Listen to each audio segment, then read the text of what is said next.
Thank you everybody for attending. This is our second virtual event for the club. Obviously, different times for us all. We've all heard the speech about, not normal times and everything. So we're trying to do what we can to kind of keep everybody together, keep our sanity, and still offer something. So we have a special guest this evening, Mr. Bill Fitz, will be speaking with us. Bill, thank you for joining us. As I mentioned before, I'm going to mute everybody's microphone to give him his, no distractions during this talk. Bill will be talking about his time owning a dealership related to DeLorean and some of the stories and things that happened there. Without further ado, Bill, I'll hand it over to you. It's your floor. Take it away, sir. Thank you for joining us. Thank you for having me. Sometimes I ramble on and get on tangents, so if I go in the wrong direction, don't be afraid to get me back on the path here, and I'll gladly answer any questions anybody has. Like if you want to wait till the end, I'll try to not drag on for hours here. I could talk for hours, but I want to keep it real short. Being a DeLorean dealer, you as a person that's in a DeLorean club and maybe you own a car, interested in the mystique about the car, the history that you've seen on TV and books that were written. Maybe you were alive at the time and lived through the situation. And that was everything you kind of saw in the press. Tonight, I'm going to give you a little bit of a perspective on what a dealer went through as involved with DeLorean. First of all, you might ask the question, how did you become a DeLorean dealer? Well, a little background. My dad, Phil Fitz, started the Ford dealership here in Newcastle, Pennsylvania in 1967. And I came on board as a manager and worked with him after I got out of college. And if you remember in the late 70s, if you were around then, we had President Jimmy Carter. We had high inflation.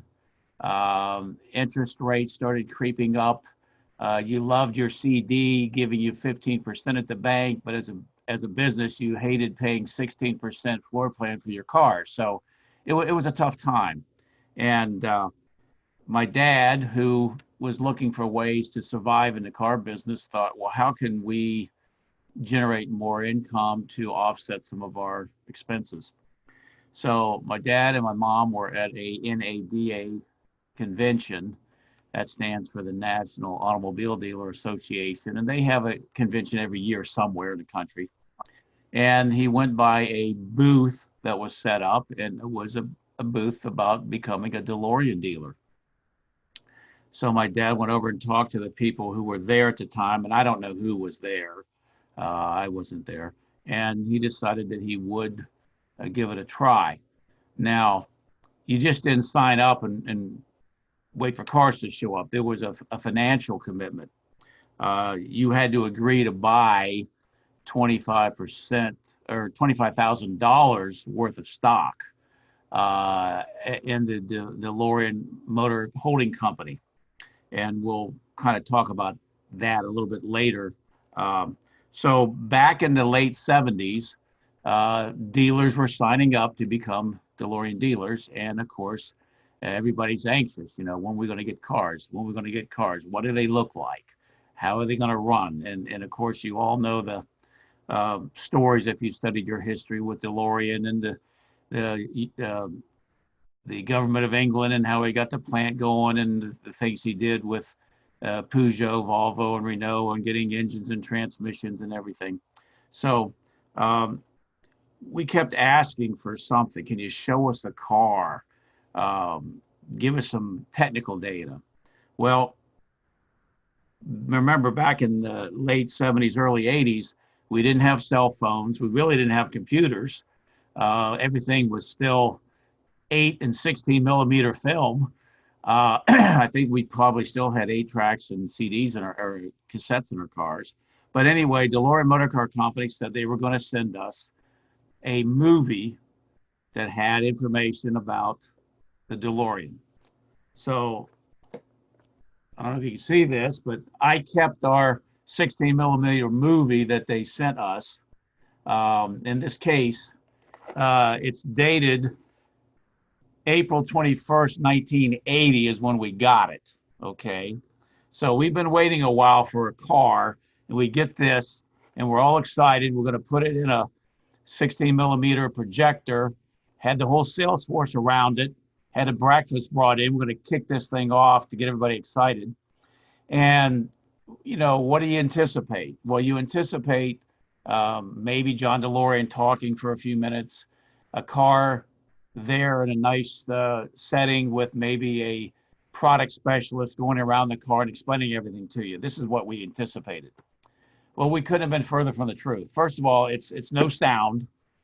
And basically what it was a car, a DeLorean car being driven down the road, and they wouldn't show us the whole car in any one shot. They would give us a glimpse of the front fender, a glimpse of the back fender, a glimpse of the taillights. It was very disappointing, to say the least. It really didn't tell us anything about the car. I only looked at it once, and that was that one time, put it back in here, and I never looked at it since. So now we're in business waiting for cars. We finally get some parts in. We finally get some shop tools in. We get a mechanic trained. And our first car, I think, arrived in September of 81. So remember, this film we got came in April of 80, and we got our first cars in September of 81. In fact, we sold our first one at that time. And, you know, things went well. I mean, we were anticipating 2 cars a month, 24, 25 cars a year. That's what they told us. And, you know, we were hoping that this would be a way to increase our cash flow to keep, you know, the business survived. Now, at some point in time, I don't know if it was that Christmas or the following Christmas, but I got my lovely Christmas card from DeLorean Motor Car Company. That's what the front of it looks like.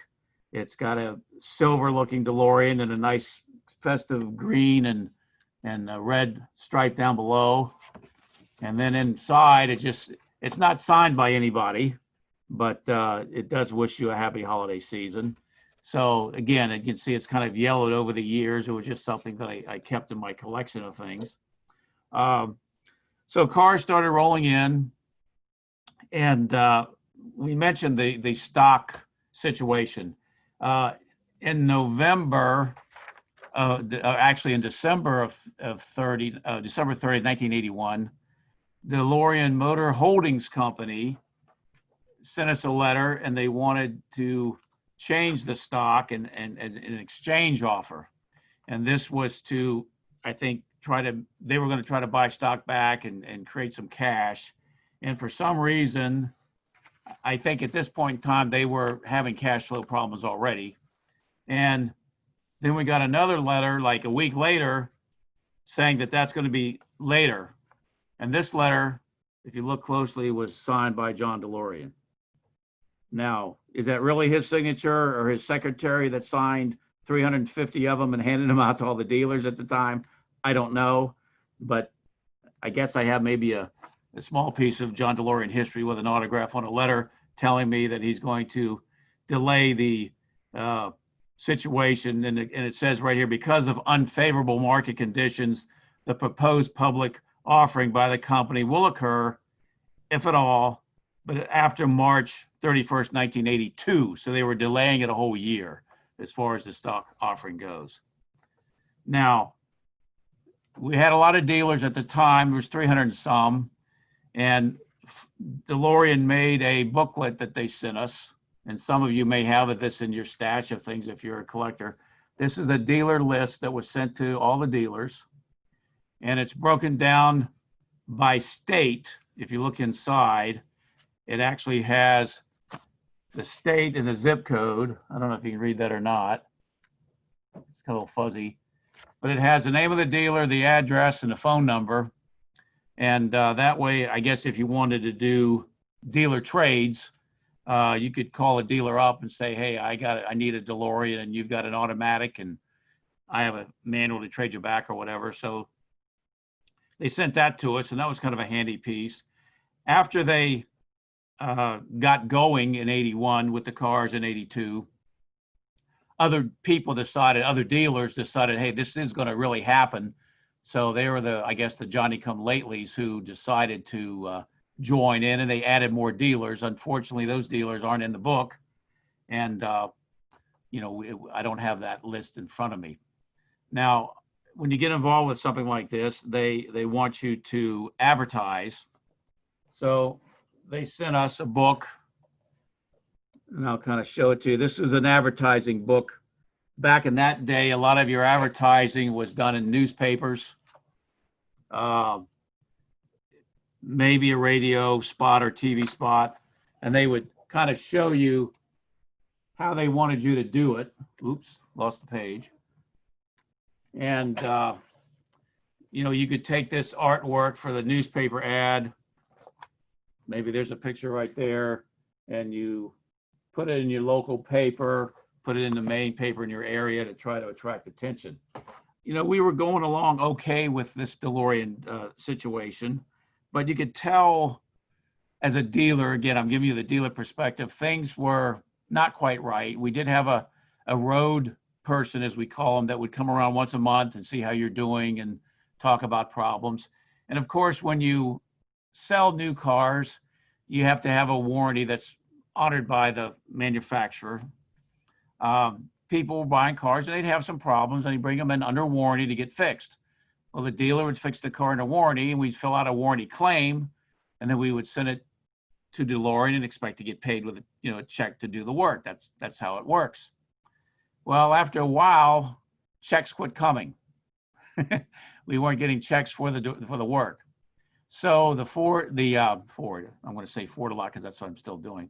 The DeLorean rep who came around said, listen, instead of paying you for the warranty claims, we're going to just offset your parts purchases so you don't have to pay for parts.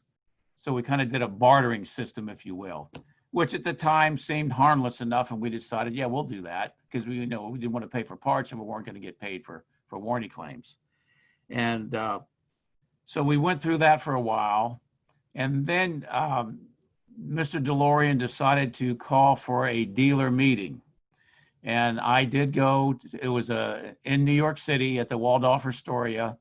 I don't know what day it was, but I think I flew up on a Friday morning. The meeting was Friday afternoon. I spent the night there, and then came home Saturday morning.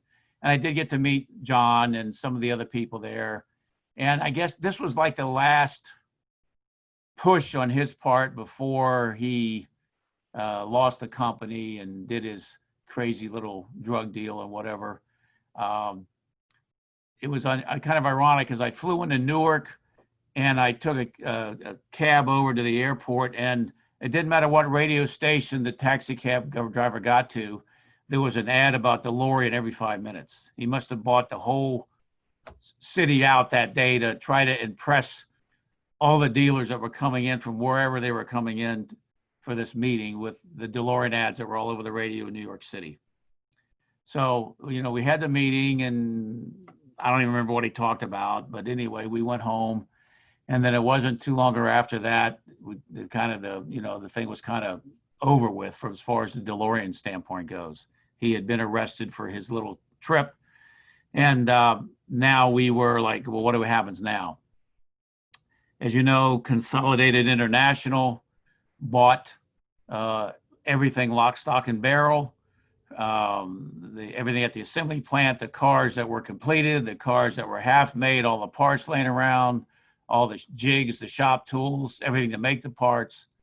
And they brought everything to Columbus, Ohio. After a while, we got a phone call from Consolidated International. Said, hey, you were a DeLorean dealer, and we have a lot of cars, and we want to sell them. And they wanted us to network them, so they would actually send us a load of cars, like 5 to 7 at a time on a car hauler, and we had them on consignment. We didn't really own the cars. And as we sold them, we would then report to sell to them, pay for the car, they would send us the MSO, then we would turn the MSO into a title and give that to the buyer that bought the car. Over that period of time, we sold 43 DeLoreans. Most of them were sold in Ohio and Pennsylvania. I'm right on the Pennsylvania-Ohio border, about 20 miles from Youngstown, Ohio. But we did have a couple go crazy places. We sold one to South Dakota. I think we had one go to Nebraska. We had one go to Florida, but most of them were right here in Pennsylvania and Ohio. The window sticker was 25,000. And there was a time that we peaked out and we were selling them for $36,000 to people. And then there was times when we were selling them for $18,500 for people. So it's up and down with the supply and demand and what was happening with the cars and getting them from Consolidated, et cetera, et cetera. So that's the dealer side of what happened with DeLorean Motor Car Company. Hope I didn't bore you too much, and I'll just open it up for questions about anything and everything, if anybody has any. Did you ever meet John DeLorean, get to talk to him? Yes, I did. When I went to that meeting in New York, I talked about when we flew in on Friday, and the meeting was that afternoon. John DeLorean was there, and he worked that crowd just like a politician will work a crowd running for office. He met one-on-one with everybody, shook their hand, wanted, now remember, he was a GM guy, and there was a lot of DeLorean dealers that were GM dealers first.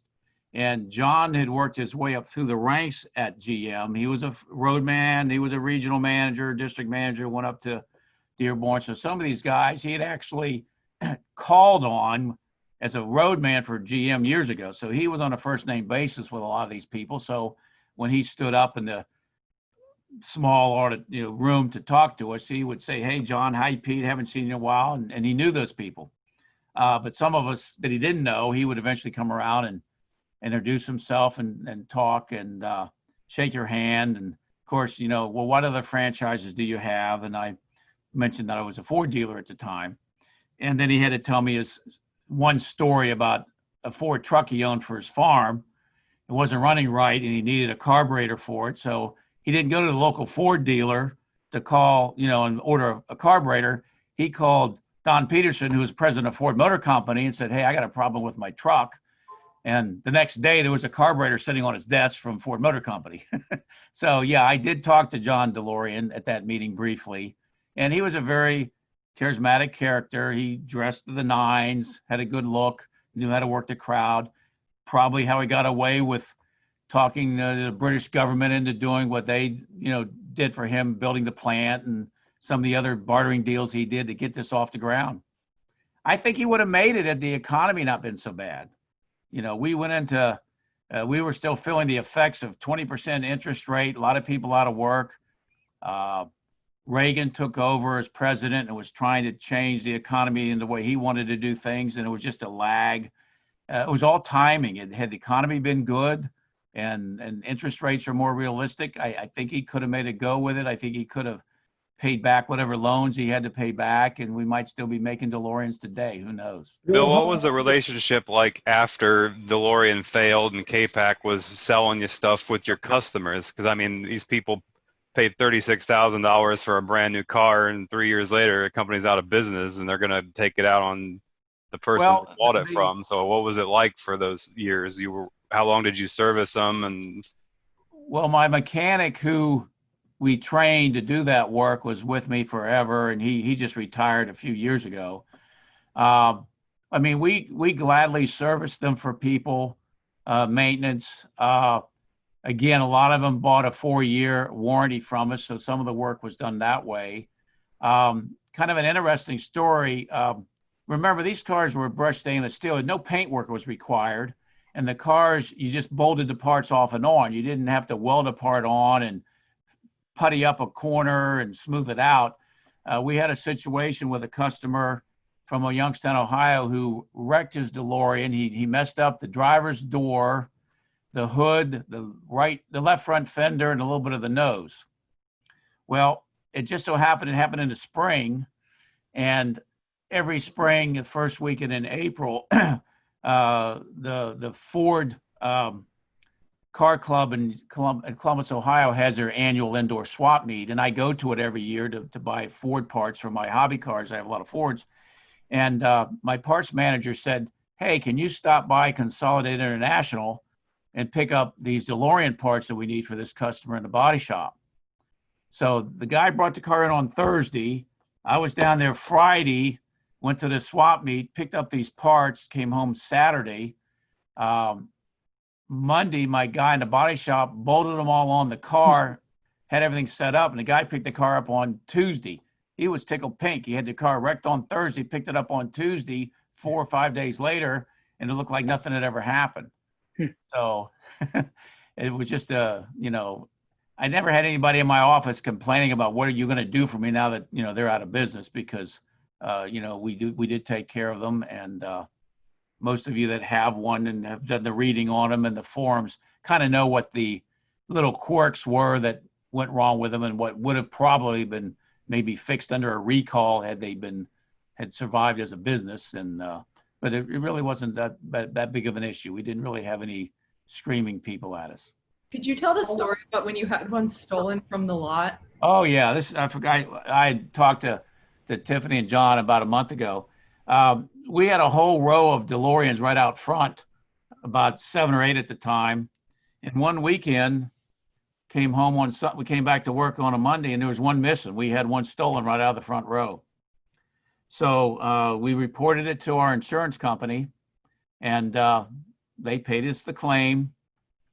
And fast forward like 25, 30 years later, I get a phone call from this insurance company and said, hey, you remember you guys had a DeLorean stolen way back when, when we insured you? And I say, oh yeah, I remember that.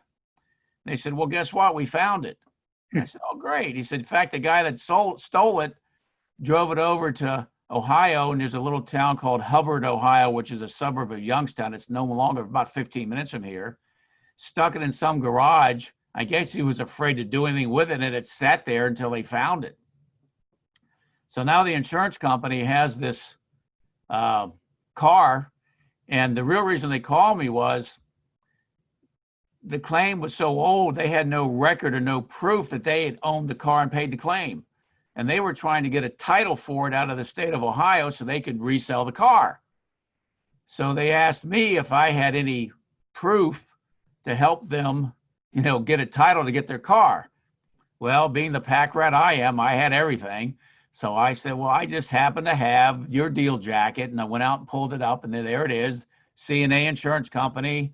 And I said, here's a copy of the check you wrote me for the car with a VIN number on it. So I made a copy and sent it to them.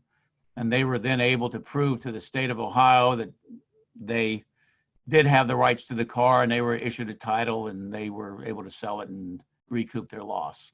I would tell you to be careful about buying one with super low miles, because a lot of them, the speedometers did break on them when they were brand new and they had to get fixed. Or somebody would own a car and they, have it for a couple of months and the speedometer broke, and maybe we didn't have a speedometer, so we had to wait a couple of months to get one in. So they just drove it for a couple more months before we could fix it for them. So some of them out there, they probably still have low miles, but the miles might not be exactly accurate. I don't think anybody did anything deliberately of turning a speedometer back or anything, but some of them did go around with a broken speedometer for a while until they got the parts in to get them fixed. After they went bankrupt and there was a bankruptcy proceeding, the IRS, looking at the bankruptcy laws, actually said that we should have gotten a check for our warranty claims. And because we didn't, those parts trades that we did, they considered that as income to the dealers. So all those parts that we traded, we had to actually pay income tax on the amount of those deals that we did that were bartered. Now mine wasn't a lot, but some dealers that were a lot bigger in other areas probably had thousands and thousands of dollars worth that they had done. So what we thought was a good deal at the time, later on proved out to be a nightmare tax-wise. One more question about the IRS. Yeah. So during the bankruptcy hearings, did you file any claims with the court, or did the IRS actually trace back people who had gotten parts credits and target those dealers? Well, I think they went to all the dealers looking for money for the bankruptcy. A law firm in Detroit, Michigan handled this, and I got letters this is not an exaggeration, not every week, not every month, but I got letters from this law firm for over 20 years Wow. before this dragged out. And then one day I got a letter and I almost just threw it in the trash, but I always opened them to see what they had to say, and then I would throw it in the trash. Well, this time it actually had a check. I was down the pecking order of all the people that got their money out of the bankruptcy, and I got a check for, it was under $2,000. I don't remember exactly what it was, $1,180 or something, but that was my money that I had as getting a claim under the bankruptcy proceedings under this company. Bill, this is Keith Murphy. Yeah, I lived in Oklahoma. I see Ty Butler on there from Tulsa. I lived in Oklahoma City, Ty, and at the time these came out. And our corporate attorney is about my age, but he made a lot more money than I did. He was my buddy. He bought the first one in the state of Oklahoma. Mhm. What he did was he went to Dub Richardson Ford and gave him $500 to the right to buy the first one at list price. And because nobody really figured it was going to come out. And sure enough, it did. I used to ride around with him and so forth. Question is, did you have anybody like pre-order any of the DeLoreans? I really didn't. You know, the Western Pennsylvania conservative attitude is kind of like the Missouri show me state. I mean, they don't want to stick their neck out until they see it. So Yeah. I didn't have anybody pre-order one and give me a deposit on one. I see. I did have a local doctor, orthopedic surgeon, who was a good friend of my dad's, say, well, when the first one gets here, I want to see it. And if I like it, I'll buy it. But nobody said, here's a deposit, I want the first one, or anything like that. Yeah. You said you were in Oklahoma. What was the name of the dealer? It was Dub, D-U-B, believe it or not, Dub Richardson Ford. And it was in Oklahoma City. And he still has the car, by the way. I visited him 2 years ago. And Dub Richardson Ford, Oklahoma City. Yep. 3815 North May Street. And I've got the phone number. It's right there in the book. Yeah. So you're not lying to me. I'm fact checking. Okay. Bill, we want to thank you for your time, especially on a Saturday evening. It was a pleasure to have you join us. On behalf of the DeLorean Mid-Atlantic officers and our members, truly a pleasure to have you here with us, and we hope you and your family are safe and well during these interesting times. Yeah, it is a very interesting time, and maybe when everything gets straightened around and you have a regular meeting out your way, maybe I'll stop by and pay you all a visit when you have it. We'd be more than happy to have you there. Thank you. All righty. Good night, everybody. Thank you very much. Good night. Bye-bye. Good night. Bye. All right. Thank you all. Everybody stay safe and healthy. It's good to see all of you, even if it's only virtually. We do miss you guys, but hopefully this is helping to fill the gap a little bit and get us some sense of normalcy. So again, appreciate all of you. Have a good evening. Stay safe.